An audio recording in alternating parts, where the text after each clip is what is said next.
Kuringana na riboti iria irekereirio gukinyiria riu, wakiri Paul Gicheru arakwirire gwake mucii hwai wa aira mwena wa Karen kuria marari na murio na gutuika gutire kuramenyeka kiria kiracungiriirie gikuo giki.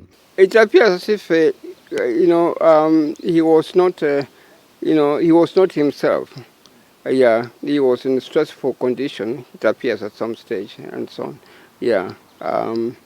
For that's what I'm able to gather. Gicheru ni umwe wa aira anene ciraini wa wikinai igotiini ria kimabururi ria ICC, cira uria President William Ruto na mwandiki wa mohoro Joshua Sang mahotanire mwaka wa 2016. They may have to decide whether we should have a postmortem and bring in pathologists to look at the internal organs of his body. They may decide that probably it was natural death.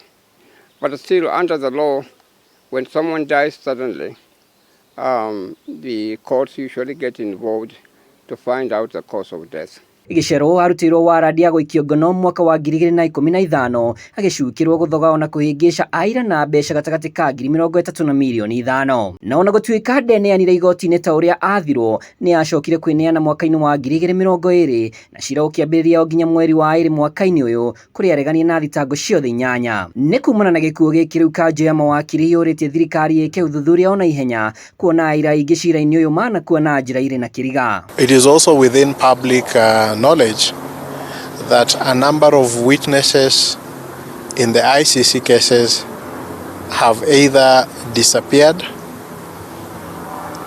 retracted their statements, or are dead. And I think the public and the country at large also has a concern as to whether his death is either related to his case or not. Nyumba ya Gicheru ndirarekeria ndumiri o yothe igie gikuo giki. Mwiri wake wigitwo nyumba-ini ya kuiga miri ya Lee Funeral. Ngiribotera Kameme TV ritwa riakwa ni Mwaura wa Ndung'u.